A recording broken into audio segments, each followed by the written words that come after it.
نحمدہ ونصلی علی رسولہ الکریم بسم اللہ الرحمن الرحیم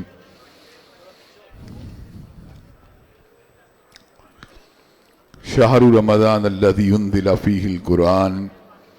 ھدی للناس وبینات من الھدی والفرقان۔ حضرات گرامی قدر، جیسا کہ مجھ سے پہلے میرے بھائی نے آپ کے سامنے اس بات کو رکھا ہے کہ میں اللہ تبارک و تعالیٰ کے فضل اور اس کی رحمت سے آپ کی خدمت میں اللہ کے قرآن اور حضرت رسول اللہ صلی اللہ علیہ وسلم کے فرمان کے ابلاغ کے لیے حاضر ہو گیا ہوں۔ آپ لوگوں نے اپنی دعاؤں کے اندر مجھے یاد رکھنا ہے کہ اللہ تبارک و تعالیٰ میرے روحانی امراض کو دور فرما دے۔ حضرات گرامی قدر، نزول قرآن کا واقعہ تاریخ انسانیت کا سب سے بڑا واقعہ ہے۔ اس جیسا واقعہ نہ تو نزول قرآن سے قبل کوئی رونما ہوا اور نہ ہی نزول قرآن کے بعد رونما ہو سکتا ہے۔ قرآن کے نازل ہونے نے جزیرۃ العرب کے اندر ایک انقلاب کو پیدا کر دیا۔ وہ لوگ جو بتوں کے آستانے پہ جھکنے والے تھے، ان کو اللہ وحدہ لا شریک لہ کے آستانے کے اوپر جھکا دیا۔ وہ لوگ جو اپنی بیٹیوں کو زندہ درگور کرنے والے تھے، انہیں بیٹیوں کی آبروؤں کا محافظ بنا دیا۔ وہ لوگ جو بات بے بات ایک دوسرے کی گردنوں کو اتارنے والے تھے، ان کو رحماء بینہم بنا دیا۔ وہ لوگ جو شراب کے نشے میں دھت رہنے والے تھے، انہیں کانوا قلیلا من اللیل ما یہجعون، جگراتے کا عادی بنا دیا۔ وہ لوگ جو جوا اور قمار بازی کے اندر اپنے وقت کو بتانے والے تھے، ان کو ذکر الہی کا ہوگر بنا دیا۔ وہ لوگ جو بدکاری اور شہوت کے راستے کو اپنے لیے بہترین راستہ سمجھتے تھے، ان کو عزتوں آبروؤں اور ناموسوں کا محافظ بنا دیا۔ وہ لوگ جو قبائلی عصبیت کے اوپر فخر کر کے اپنے اپنے قبیلے کی عظمت کی جنگ لڑنے والے تھے، انہیں لتکون کلمۃ اللہ ہی العلیٰ کا پاسبان بنا دیا۔ وہ لوگ جو پانی کی بنیاد کے اوپر ایک دوسرے سے جھگڑنے والے تھے، انہیں رومت الکبریٰ اور کسریٰ کے آتش قدوں کو بجھانے والا بنا دیا۔ وہ لوگ جو گناہوں کے اندر سبقت لے جانے کی کوشش کرنے والے تھے، ان کو نیکیوں کے راستے میں سبقت لے جانے والا بنا دیا۔ وہ لوگ جو کفر کے اوپر فخر کرنے والے تھے، ان کو ایمان کا ہوگر بنا دیا۔ اور وہ وقت بھی آیا کہ ہر شخص کو ایک ہی بات کی طلب ہوتی تھی کہ توحید کی مے کا لطف اٹھا ایمان کے جام و مینا سے، جب ساقی ساقی کوثر ہو کیا حرج ہے میں کے پینے میں۔ ہر شخص جو ہوتا تھا، اس کی ایک ہی تمنا ہوتی تھی کہ اللہ تبارک و تعالی مجھے اپنے مومن، مسلمان اور نیکوکار بندوں میں شامل کر دے۔ حضرات گرامی قدر، نزول قرآن مجید کے واقعے کے بعد قرآن مجید صدیوں تک پڑھا جاتا رہا، اور قرآن مجید کے حقوق کی ادائیگی کے لیے ہر دور کا مسلمان اپنی اپنی حیثیت کے مطابق اپنے اپنے کردار کو ادا کرتا رہا۔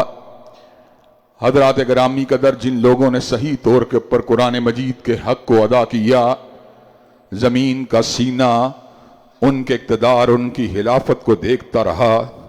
اور جب ہم قرآن مجید کے پیغام سے دور ہوئے تو حضرت علامہ نے ارشاد فرمایا، وہ زمانے میں معزز تھے مسلمان ہو کر، اور تم خوار ہوئے تارک قرآن ہو کر۔ حضرات گرامی قدر، آج اللہ تعالیٰ کا بڑا ہی فضل ہے کہ پاکستان کے اندر اجمی لے کی بجائے حجازی لے کا دور دورہ ہے۔ ایک وقت تھا یہاں پر پانی پتی انداز کے اندر یا دیسی انداز کے اندر قرآن مجید کو پڑھا جاتا تھا، لیکن شیخ سدیس، شیخ شریم اور ان کے ساتھ ساتھ علی عبد الرحمن الخزیفی کی تلاوت سنتے سنتے ہم نے اس بات کا مشاہدہ کیا کہ اب ان کی تلاوتوں کا رنگ اور ڈھنگ جو ہے ہمیں پاکستان کے اندر بھی نظر آتا ہے۔ اللہ تعالیٰ کے فضل و کرم سے میاں کاشف صاحب کا یہ مرکز بھی پوری طرح آباد ہے، اور میرے مرکز کے اندر بھی اللہ تبارک و تعالیٰ کے فضل و کرم سے بیٹا سبیل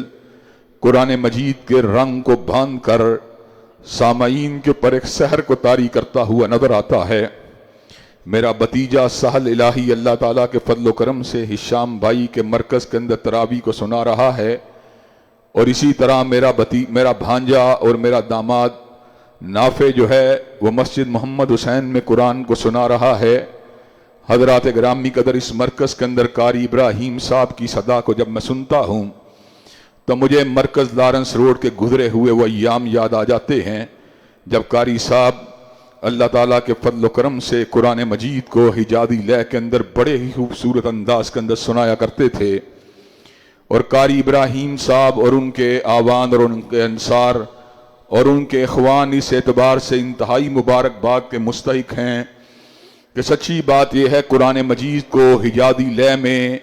پاکستان کے اندر منتقل کرنے میں جس خانوادے نے اور جس شخصیت نے اپنا کردار ادا کیا ان میں قاری ابراہیم صاحب کا نام سر فہرست ہے۔ حضرات گرامی قدر، اب اللہ تعالیٰ کے فضل و کرم سے ان نوجوانوں کو دیکھ کر اور ان کے تر و تازہ کلام کو سن کر یوں محسوس ہوتا ہے گویا کہ بندہ مکہ مکرمہ کے بازاروں سے گزر رہا ہو، شرکہ مکہ یا کلاک ٹاور کے پاس سے گزرتے ہوئے جو وجد کی ایک کیفیت اللہ کے کلام کو سن کر انسان کے اذہان و قلوب کے پر طاری ہوتی ہے، آج ان نوجوانوں کی تلاوت کو سن کر وہی کیفیت ہمارے دل و دماغ کے پر ایک مرتبہ پھر طاری ہو جاتی ہے۔ حضرات گرامی قدر، سننا اپنی جگہ پر ہے اور سننا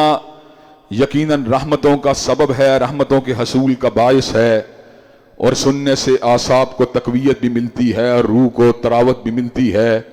اور مجھے طفیل دوسی رضی اللہ تعالیٰ عنہ کی وہ بات یاد آ جاتی ہے کہ جب حضرت رسول اللہ صلی اللہ علیہ وسلم نے سورہ مزمل کی تلاوت فرمائی تو طفیل دوسی نے بڑے ہی عجیب اس کے نتیجے کے اندر اپنے اوپر آثار کو محسوس کیا۔ حضرت طفیل دوسی رضی اللہ تعالیٰ عنہ نے جب بات کہی وہ آب زر سے لکھنے کے قابل ہے۔ سیدنا طفیل دوسی نے کہا تھا کہ میں نے قرآن مجید کو سن کر یوں محسوس کیا کہ یہ ایسا کلام ہے جس سے خوشی بھی ملتی ہے اور طاقت بھی ملتی ہے۔ حضرات گرامی قدر، اور یہ میں بات برملا طور پہ کہہ دینا چاہتا ہوں، دنیا کا کوئی کلام ایسا نہیں جس میں خوشی اور طاقت کی بیک وقت جو ہے آمیزش موجود ہو۔ اللہ تبارک و تعالیٰ کے فضل و کرم سے یہ غمزدہ دلوں کی غمگینی کو مسرتوں سے بدل دیتا ہے اور روح اور اعصاب کے ذوف کو طاقت اور توانائی میں تبدیل کر دیتا ہے۔ حضرات گرامی قدر، قرآن مجید کے اوپر غور و فکر کرنے کے بعد، اس کے اوپر تدبر کرنے کے بعد، احادیث طیبہ کا مطالعہ کرنے کے بعد میں نے اس نتیجے کو حاصل کیا کہ قرآن مجید کے ہمارے اوپر بہت سے حقوق ہیں جو ہم سب کے ذمے واجب الادا ہیں۔ ان میں سے پہلا حق یہ ہے کہ ہمارا اس کے اوپر ایمان ہونا چاہیے کہ یہ اللہ تعالیٰ کی لا ریب کتاب ہے جس کے اندر نہ کوئی ریب ہے اور نہ کوئی عیب ہے۔ حضرات گرامی قدر، تنہا ایمان کی اتنی بڑی برکت ہے کہ اللہ تبارک و تعالیٰ کے فضل و کرم سے انسان حیران اور ششدر رہ جاتا ہے کہ والذین آمنوا وعملوا الصالحات وآمنوا بما نزل علی محمد وہو الحق من ربہم کفر عنہم سیئاتہم واصلح بالہم، کہ اللہ تبارک و تعالیٰ فرماتے ہیں جس کا اس کے اوپر پختہ ایمان ہوگا میں اس کے گناہوں کو معاف کر دوں گا اور اس کے معاملات کو سنوار دوں گا۔ حضرات گرامی قدر، اس کا ہمارے پر دوسرا حق یہ ہے کہ ہمیں اس کی تلاوت کرنی چاہیے۔ جب انسان کا دل چاہے، وہ غمزدہ ہو، وہ دکھی ہو، بے قرار ہو، بے سہارا اپنے آپ کو محسوس کرے، اور اس کا دل چاہے کہ وہ اللہ تبارک و تعالیٰ سے کلام کرے تو اس کو دعا مانگنی چاہیے یا نفل نماز کا اہتمام کرنا چاہیے،